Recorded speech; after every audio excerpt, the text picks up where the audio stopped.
तो जो आत्मज्ञानी नहीं है वो मरना नहीं चाहता। मौत तो आनी है सबको, लेकिन वो मरने की इच्छा नहीं रखता। आत्महत्या नहीं, भाई मैं कब इस दुनिया से जाऊं, कब ये परेशानी हो। अब यूं तो लोग जो है दुखी होकर आत्महत्या भी कर लेते हैं। घरों में परेशानियां होती हैं तो लोग कहते हैं अच्छा है भगवान हमें उठा ले, या जो हमें लगता है भगवान इसको उठा ले, वही गलत बात। लेकिन जब इंसान इस संसार की आसक्तियों से मुक्त हो जाता है और उसे ये पता लग जाता है कि ये संसार सब धोखा है, तब असल में परमात्मा का घर ही मेरा घर है। जब ये बात समझ में आ जाती है, ये बात आत्म अनुभूति में आ जाती है, तब इंसान की बड़ी इच्छा होती है कि हे प्रभु मुझे वापस बुला ला, या मुझे रात कर दिन अपने काम में लगे रखो। आत्मज्ञानी की सबसे बड़ी पहचान होती है कि वो रात और दिन प्रभु के काम में लगा रहना, और नहीं तो प्रभु से कहता है या तो मुझे काम दो या वापस बुलाओ। और वो परोपकार के लिए तड़पता है,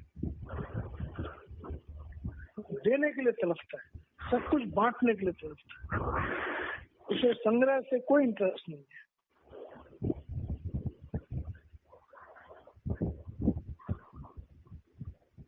और उसमें अहंकार नहीं होता है। अहंकार क्यों नहीं होता? तो देखता प्रभु सब कर रहा है। जब प्रभु सब कर रहा है तो कर्तापन भी नहीं होता है। तो ये कहता है कि करते हो तुम तो नहीं है, मेरा नाम हो रहा है। करने वाले महाराज जी हैं, करने वाला परमात्मा है। सब काम अपने आप हो रहे हैं, लोग समझते मैंने किया। तो ये तीन चीजें जो हैं आत्मज्ञानी के बेसिक मापदंड है। क्योंकि अहंकार बड़े बड़े ऋषि मुनियों का भी खत्म नहीं होता। अहंकार को त्यागना बहुत बड़ी बात है। और उसके साथ कर्तापन,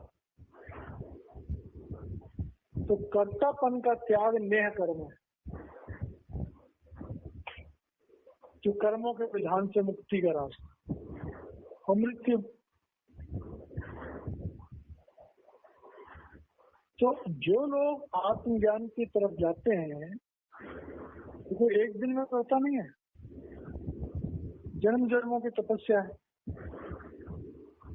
आज भी देखिए, हम अगर आत्मज्ञानी की ढूंढते हैं तो आज सावन कृपाल रूहानी मिशन में पहले गुरु सावन सिंह जी महाराज, दूसरे गुरु कृपाल सिंह महाराज, फिर दर्शन सिंह महाराज, फिर संत राजेंद्र सिंह जी महाराज, राजेंद्र सिंह महाराज जी के 12 लाख से ऊपर शिष्य हैं। प्रैक्टिकल रूप में, व्यवहारिक रूप में, बाहर से देखने पर संगत में शायद ही कोई बिरला इंसान मिलेगा जिसमें आत्मज्ञानी के लक्षण होंगे। अगर कोई होगा भी तो घर में किसी कोठरी में बंद होगा वो। तो क्या कारण है कि लाखों में, कहते हैं लाखन में तो है नहीं, कोटि में कोई, 1 करोड़ में कोई एक आत्मज्ञानी होता है। क्या कारण है इसका? इसका यही कारण है कि इस रास्ते पे चल करके हम पढ़ना चाहते हैं, बोलना चाहते हैं, सुनना चाहते हैं, सुनाना चाहते हैं, ज्ञान अर्जित करते हैं, ज्ञान का बखान करना चाहते हैं, लेकिन व्यक्तिगत जीवन का संयम, व्यक्तिगत जीवन का सुधार, अपने जीवन में उन गुणों को अपनाना इस दुनिया का सबसे मुश्किल काम है। तो राजा जनक कह रहे हैं अपने गुरु अष्टावक्र जी को, हे गुरुदेव, आत्मज्ञानी की तो झलक ही कुछ और होती है, उसका तो चेहरा ही कुछ और होता है, उसकी आंखें ही कुछ और होती है, उसकी चाल ही कुछ और होती है। आत्मज्ञानी कुछ भी ना कहे किसी को, कैसे उठता है, कैसे बैठता है, कैसे बोलता है, कैसे खाता है, उसको देख के पता लग जाएगा आत्मज्ञानी है। तो ये वो पहली बात कह रहे हैं कि भाई जो आत्मज्ञानी है वो संसार में खेल तो भोग लीला, जब वो दुनिया में जीता है तो वो दुनिया से अलग होता है, उसका तरीका अलग होता है। दुनिया के लोग क्रोध कर लेते हैं, मोह कर लेते हैं, काम वासना में फंस जाते हैं, लोभ में फंस जाते हैं, अहंकार में फंस जाते हैं। तो आत्मज्ञानी वो इनमें नहीं फंसता, तो संसार में रहता है लेकिन संसार की अच्छाई बुराई से वो निर्लेप रहता है। और जबकि जो आत्मज्ञानी नहीं है तो ये तो संसार में डूबा पड़ा है। तो हम लोगों के लिए इससे ये शिक्षा है कि हम अपनी दुनिया में, अपने जीवन में, अपने अंतःकरण में चेक करें कि हमारी अवस्था क्या है। क्या हम प्रभु के समर्पित हैं? क्या हम प्रभु को कर्ता समझते हैं? क्या हम ये समझते हैं सब महाराज जी की इच्छा से हो रहा है, महाराज जी की कृपा से हो रहा है, मैं उनका दास हूँ, मैं उनका सेवक हूँ, सेवादार हूँ। तो ये भाव हमारे अंदर है, मुबारक है। नहीं है तो इसे हमें डेवलप करना पड़ेगा, प्राप्त करने की कोशिश करनी पड़ेगी। क्योंकि जब तक ये अवस्थाएं नहीं आएंगी आत्मज्ञान नहीं होगा, जब तक आत्मज्ञान नहीं होगा मुक्ति नहीं होगी। अष्टावक्र जी कह रहे हैं कि गुरुदेव आप इस बात को जानते ही ऑलरेडी कि आत्मज्ञानी की उसके बारे में किसी को बताने की जरूरत नहीं। उसके बोल चाल, रहन सहन, उठना बैठना, व्यवहार करना, किसी इंसान के दुर्व्यवहार को कैसे उसमें जवाब देना है, उन चीजों को देख के लग जाएगा ये आत्मज्ञानी में। ठीक है। अब दूसरी बात कह रहे हैं, यत पदम प्रेप्सवे दीना सक्राद्या सर्वदेवता अहो तत्र स्थितो योगी न हर्षम उपगच्छति। अब देखिए क्या कह रहे हैं वो कि जिस पद को प्राप्त करने के लिए इंद्र भी एक दीनहीन की तरह याचना करता है, मतलब जैसे तो बहुत बड़ी चीज पानी हो तो इंसान अपने आप को दीन समझता है, गरीब समझता है। एक भिखारी के सामने, एक राजा के सामने एक मांगने वाला भिखारी है। तो कह रहे हैं कि वो पद जिसको पाने के लिए ब्रह्मा जी भी जो हैं, देवी देवता भी जो हैं, वो अपने आप को भिखारी समझते हैं। क्यों? तो देवी देवताओं को मुक्ति तो है नहीं। देवी देवताओं को ये तो बिल्कुल पता है कि प्रब्रह्म होता है, तो वहां जाकर के ये समझ आ जाती है। तो उस प्रब्रह्म की दुनिया को प्राप्त करने के लिए चाहे ब्रह्मा जी हो और चाहे सर्व देवता, सारे जितने भी देवता हैं, तो भिखारी की तरह से चाहते हैं। जैसे भिखारी दौलत को चाहता है, वो भी प्रब्रह्म की उस मस्ती को चाहते हैं, लेकिन उन्हें मुक्ति नहीं है, क्योंकि वो कर्मों के विधान से देवलोक गए हैं। कर्म खत्म होंगे तो वापस आ जाएंगे। तो कह रहे हैं गुरुदेव, जिस स्थान को प्राप्त करने के लिए ब्रह्मा जी और समस्त देवता दीनहीन बन करके अपने मन में एक लालसा रखते हैं, जैसे एक भिखारी, बिल्कुल भिखारी जिसके पास रोटी खाने को नहीं है, वो राजा से एक बड़ी कीमती चीज पाने के लिए तरसता है, ऐसे देवी देवता और ब्रह्मा जी भी तरसते हैं जिस आध्यात्मिक ऊंचाई के लिए। आहो तत्र स्थितो योगी न हर्षम उपगच्छति। तो कह रहे हैं गुरुदेव आपने मुझे वहां पहुंचा दिया जिस पद को पाने के लिए ब्रह्मा जी और समस्त देवता अपने मन में कल्पनाएं करते हैं, लालसाएं रखते हैं, उस पद पर आपने मुझे पहुंचा दिया। आश्चर्य,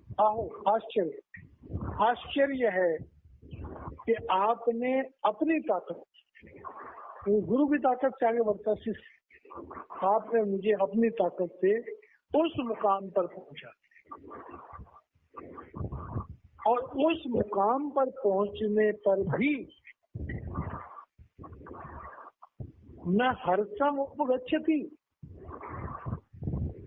उस शिष्य को उस मुकाम पर पहुंचने पर भी न कोई हर्ष है और न कोई द्वेष है। इसका आंतरिक मतलब क्या हुआ? हे गुरुदेव, आपसे दीक्षा लेकर के मैंने वो मुकाम हासिल कर लिया है कि जहाँ पर ब्रह्मा जी और देवी देवता तरसते हैं।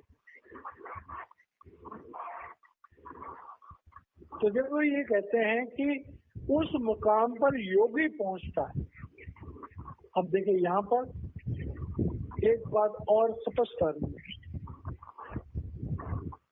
कि जिसको आत्मज्ञान हो जाता है वो ये नहीं कहता कि मैंने आत्मज्ञान प्राप्त कर लिया,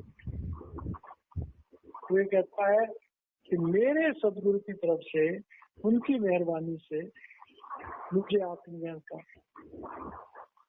कृपाल सिंह जी महाराज जी के साहित्य में एक जगह पढ़ने का सौभाग्य प्राप्त हुआ था। तो कृपाल सिंह महाराज जी ने इस शरीर से लेकर के और प्रभु के घर तक जाने की जो पूरी प्रक्रिया है उसके बारे में एक नोट लिखा हुआ है। तो कृपाल सिंह महाराज जी कहते हैं कि जब आत्मा सदगुरु के साथ सचखंड पहुंच जाती है तो प्रभु के दरबार में थोड़ी देर के लिए जो है गुरु अदृश्य हो जाता है, ये देखने के लिए कि अब तो ये आत्मा सचखंड पहुंच गई है, अब देखें इसका कैसा भाव है। तो परमात्मा आत्मा से पूछता है कि तुम कौन हो? तो आत्मा कहती है कि मैं नाम की दासी हूँ और मेरे सदगुरु की कृपा से मैं यहाँ पर आया। मेरे सदगुरु की कृपा से, मेरे सदगुरु की मेहरबानी से मैं यहाँ पर पहुँच पाया। उनका रहने मतलब अपने सदगुरु के प्रति वो भगवान सामने खड़ा है, लेकिन आत्मा अपने सदगुरु का गुणगान करती है। गुरु ये देखता है क्या परमात्मा का नजदीक आ गया है, ये मुझे भूल जाता है, ये मुझे याद रखता है। इसी के ऊपर कहा गया गुरु गोविंद दो खड़े काके लागा पाए, बलिहारी गुरु आपने गोविंद दिया मिला है। ये उस घड़ी की बात कृपाल सिंह महाराज जी ने लिखा हुआ है कि परमात्मा उस आत्मा का टेस्ट लेता है कि इसके मन में कहीं स्वयं की उपलब्धि का अहंकार तो नहीं है, क्योंकि ब्रह्म देश तक स्थूल सूक्ष्म और कारण अहंकार तो खत्म हो जाता है, लेकिन एक जो निरामय कोष का अहंकार है, सूक्ष्म से भी सूक्ष्म, वो बाकी रहता है।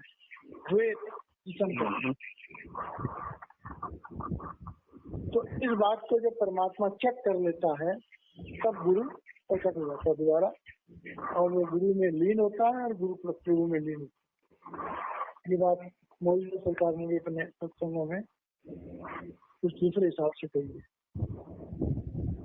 तो ये बातें जो है एक्चुअल में पढ़ने पढ़ाने से ये बातें समझ में आना बहुत मुश्किल था,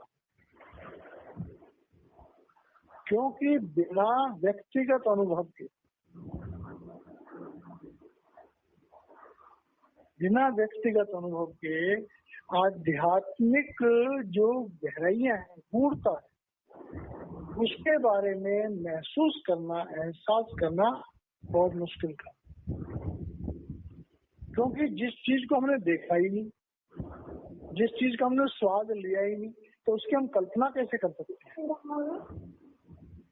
तो यहाँ पर अष्टावक्र जी कह रहे हैं, वो राजा जना कह रहे हैं अष्टावक्र जी को, हे गुरुदेव, आपकी मेहरबानी है कि आपने मुझे उस मुकाम पर पहुंचा दिया है जहाँ ब्रह्मा विष्णु महेश भी तरसते हैं वहां पर पहुंचने के लिए। और ये आपकी मेहरबानी है कि मैं उस अहंकार से, उस द्वेष से पूर्ण रूप से मुक्त हो गया हूँ और मुझे इस पद को प्राप्त करने का भी कोई खुशी नहीं है। ऐसा कुछ नहीं है कि मैंने तीर मार दिया ना। मैं तो ये जानता हूँ कि मैं अपने गुरु के चरणों से लिपटा रहा हूँ और गुरुदेव की कृपा मुझ पर बनी रहे, क्योंकि भक्त जानता है कि गुरु की कृपा है तो सब कुछ है। प्रभु रूठे गुरु ठोर है, गुरु रूठे नहीं ठोर। प्रभु रूठ जाए तो गुरु हमें दोबारा ताकत दे देगा उससे मिलने की, लेकिन गुरु रूठ गया तो हम कभी प्रभु को प्राप्त नहीं कर सकते। तो ये बात जो है अष्टावक्र जी इकबाल कर रहे हैं इस श्लोक में। अब तीसरा सूत्र है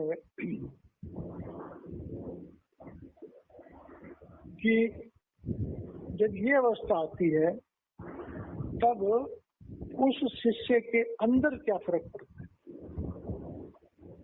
कह रहे हैं त्यजज्ञस्य पुण्य पापाभ्याम स्पर्शो ही अंत न जायते, नहीं आकाशस्य धूमेन दृश्यमानापि संगति। अब क्या कह रहे हैं कि भाई ततज्ञस्य, उस तत्व को जानने वाला, मतलब आत्मज्ञानी। जो आत्मज्ञानी है उसकी और क्या प्राप्ति होती है।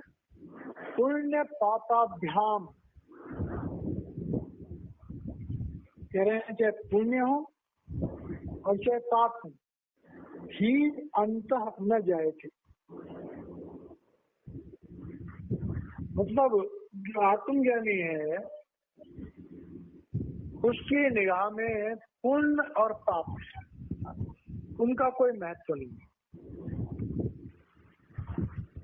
क्यों कि पुण्य और पाप जो है वो तो हमारे कर्मों के विधान से जुड़े हुए हैं।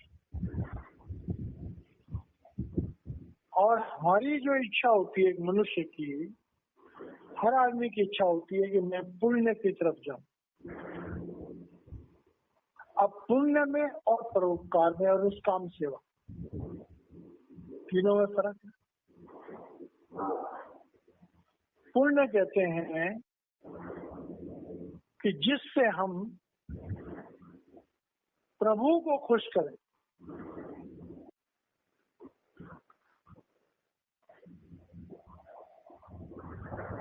वो काम करें जिससे प्रभु खुश हो। तो उसमें पूजा पाठ भी आ गया, दान धर्म भी आ गया, समाधि भी आ गई, सब आ गया।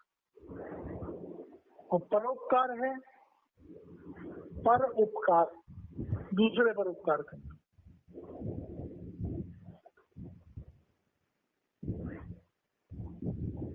तो पुण्य और परोपकार ये अच्छी चीजें हैं, लेकिन दुनिया में जो दुनिया की तरफ जाते हैं वो पाप की नहीं जाते हैं।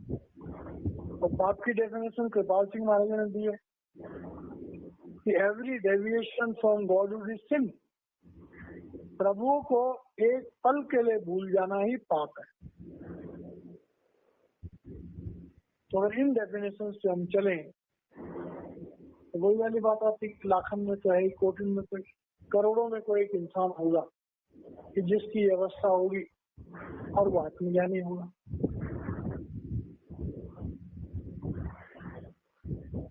तो राजा जनक कह रहे हैं कि ततज्ञस्य पुण्य पापाभ्याम स्पर्शो ये अंत न जाए थे। कह रहे हैं चाहे पुण्य कर्म हो और चाहे पाप कर्म, चाहे दुनिया में कोई और कर रहा हो और चाहे हमारे द्वारा हो रहे हो, उनका असर आत्मज्ञानी के अंतःकरण पर नहीं जाता। अब सवाल पैदा होता है कि आत्मज्ञानी पुण्य तो कर सकता है लेकिन आत्मज्ञानी पाप तो नहीं कर सकता।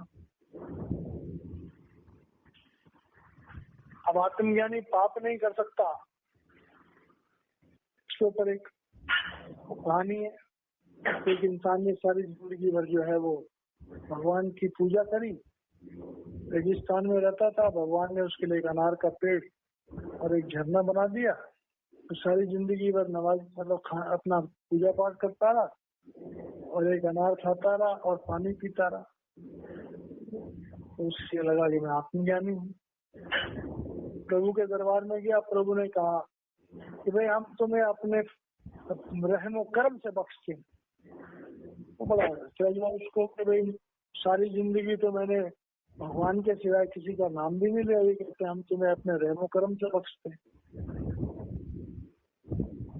तो जब उससे पूछा गया कि तुम्हारा हिसाब करें, तो वो तो बड़ा खुश हुआ कि कहा हिसाब करो। तो भगवान ने कहा कि तुम्हारे लिए अनार का पेड़ लगाया गया, उस पर एक अनार रोज पकता था, एक अनार रोज तो पक नहीं सकता, और इतना बड़ा अनार कि तुम्हारा सारा दिन का काम हो जाए। रेगिस्तान में झरने नहीं होते, तुम्हारे लिए झरना बनाया गया, तुम्हारे अनार का पेड़ लगाया गया, उस पर रोज एक अनार बनता था, तुम खाते थे, पानी पीते थे, तुम्हारी भक्ति के बारे में तो बराबर हो गया।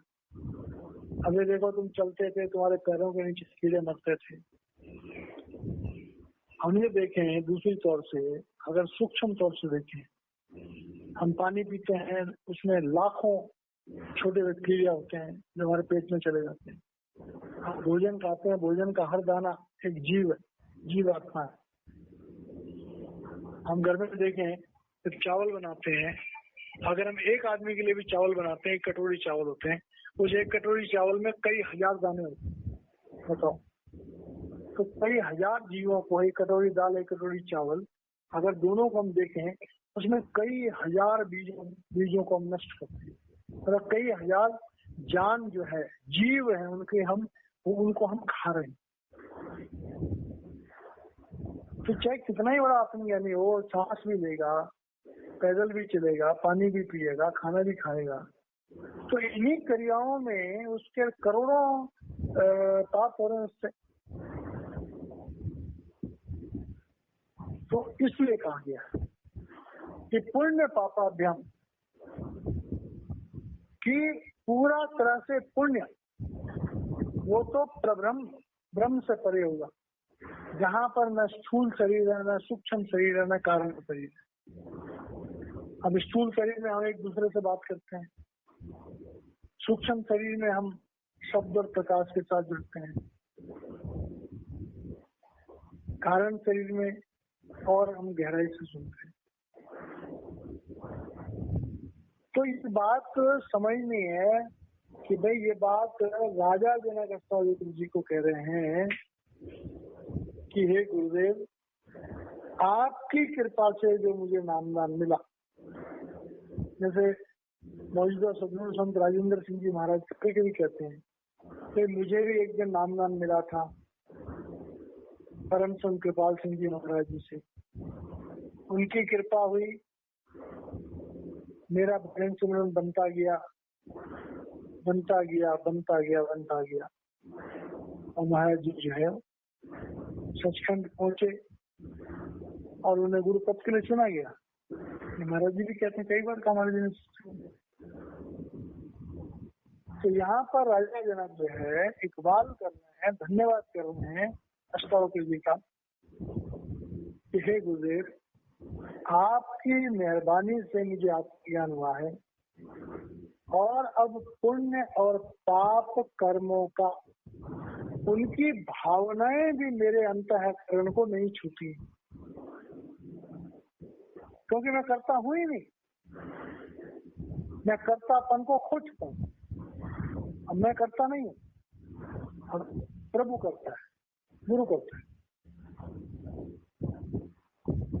और मेरी स्थिति कैसी है कि नहीं आकाशस्य धूमेन दृश्यमाना अपनी संगति। कह रहे हैं, आप उसका एग्जाम्पल दे रहे हैं। कह रहे हैं देखो, तो जैसे आसमान में जब बादल छाए होते हैं तो ऐसा लगता है कि जैसे बादल को ढक लिया हो, बादल पर चिपके हुए हो, और आकाश ही बादल लगते, चारों तरफ घनघोर बादल छाए हुए हो तो आकाश छुप जाता है। लगता है कि बादल जो है ये आकाश से जाके चिपक गए। लेकिन जब हम जहाज में जाते हैं और बादलों से ऊपर चले जाते हैं, तो बादल कितने हैं, ज्यादा से ज्यादा 25,000, 30,000, 40,000 फुट में बादल होते हैं। 40,000 फुट में बादल होते हैं। उसके बाद 100, 200, 500 फुट या 1000 फुट, 2000 फुट तक बादल रहते हैं। उसके ऊपर फिर आसमान होता है, खुला आसमान। तो जब हम जहाज में बादलों के ऊपर चले जाते हैं तो वो नजारा कुछ और ही होता है। तो कह रहे जैसे बादलों को देखने से लगता है कि इस आकाश को बादलों ने ढक लिया है और बादल आकाश से चिपक गए, लेकिन ऐसा नहीं होता है। बादल कभी भी आकाश को न छू सकते हैं न उसके साथ चिपक सकते हैं। असल में ये सच्चाई नहीं है। तो इसी तरह से कह रहे हैं कि जो आत्मज्ञानी होता है वो दुनिया में जब रहता है तो देखने में लगता है इसकी पत्नी भी है, इसके बच्चे भी हैं, नौकरी भी करता है, इसके माँ बाप भी हैं, रिश्तेदारी भी है, ये तो हम जैसा ही है। लेकिन उसमें हमें ये फर्क है कि वो दुनिया के सारे कामों को करता हुआ सारे कामों से अलग है। हम दुनिया के कामों को करते हुए उसमें फंसे हुए। ये बेसिक है। तो राजा जनक ये कह रहे हैं, हे गुरुदेव, आपकी कृपा से, आपकी मेहरबानी से मैंने अब वो अवस्था को प्राप्त कर लिया है कि मैं जो कुछ भी कर रहा हूँ उसका या जो भी मुझे दुनिया में व्यवहार करना पड़ता है उस व्यवहार का, चाहे वो देखने में पुण्य कर्म हो और हो सकता है देखने में वो उचित भी ना हो, तो जो भी कर्म किए जाते हैं वो सब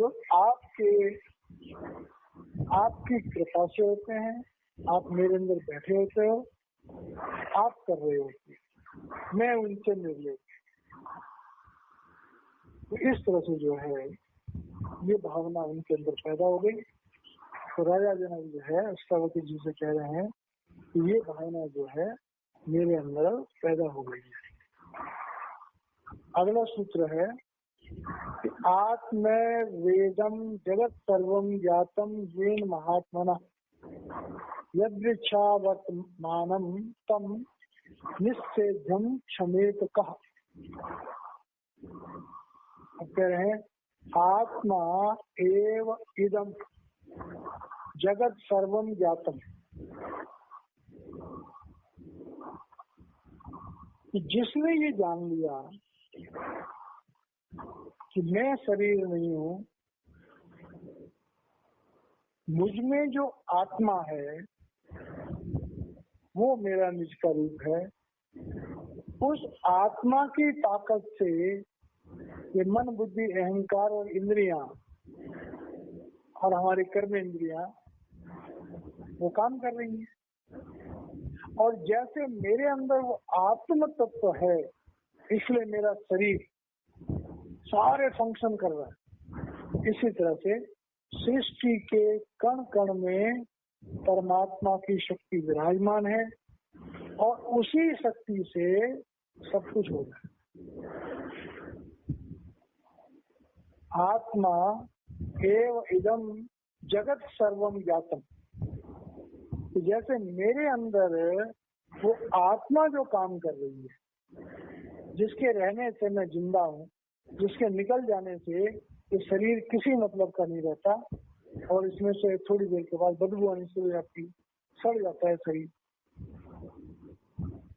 तो आत्मा जब तक रहती है ये शरीर फुल फ्लैश फंक्शन करती है, निकलते ही शरीर सड़ जाता है। तो कह रहे हैं वही आत्मा जो मुझ में है वही समस्त ब्रह्मांडों में है, ये आत्मज्ञानी जान लेता है। अब भाई पूछा जाए कि ये कैसे जान लेता है? तो आत्मज्ञानी की जो आत्मा है तो पहले अपने शरीर से बाहर निकलती है और बाहर निकलने के बाद फिर इन ब्रह्मांडों की सच्चाई समझना है। इसी बात पे एक छोटा सा दृष्टांत है कि जयमल सिंह जी महाराज जब हजूर बाबा सामन सिंह महाराज जी को ढूंढते हुए मरी की पहाड़ियों पर गए और मरी की पहाड़ियों पर जब वो गए तो उनके साथ एक और कोई इंसान था। तो उन्होंने बाबा सावन सिंह महाराज जी को देखा, वो अपना काम कर रहे थे। तो बाबा जयमल सिंह जी महाराज उस दूसरे इंसान को कहते हैं कि हम इस सिख के लिए आए। तो जो दूसरा इंसान साथ में था उसने कहा इसने तो आपको फतेह भी नहीं बुलाई। फतेह कहते नमस्कार करते, इसने तो आपको नमस्कार भी नहीं किया। कहते ये जानता नहीं है, ये नहीं जानता हम इसके लिए आए। कहते आज से चौथे दिन ही हमारे पास आएगा। ठीक चौथे दिन सावन सिंह महाराज जी जयमल सिंह महाराज जी के पास गए और काफी तकरार के बाद उनको नामदान मिला। तो सावन सिंह महाराज जी जयमल सिंह महाराज जी को मरी की पहाड़ियों को दिखा रहे थे और बता रहे थे। तो जयमल सिंह महाराज जी कहते हैं कि भाई हम अपने लिए कह रही मैं हम इन पहाड़ियों के बनने से पहले इस जगह को देख चुके हैं। जब ये पहाड़ियां बनी नहीं थी, मैंने जब समझने वाली बात देखी कि 4 अरब साल पहले प्रलय आई थी और प्रलय के बाद फिर पृथ्वी पे सब चेंजिंग आई। तो मतलब 4 अरब साल पहले क्या हुआ था उसका हवाला बाबा जयमल सिंह महाराज जी ने। तो आत्मज्ञानी की को समझना बड़ा मुश्किल काम है। आत्मज्ञानी को समझना बड़ा मुश्किल काम है, क्योंकि आत्मज्ञानी जब अखिल ब्रह्मांड की बात करता है तो अखिल ब्रह्मांड में उसकी आत्मा जाती है, अंदर के मंडलों में आत्मा जाती है। तो कह रहे हैं कि आत्मा एव इदम जगत सर्वम ज्ञातम येन महात्मा। अब ये राजा जनक अष्टावक्र जी कह रहे हैं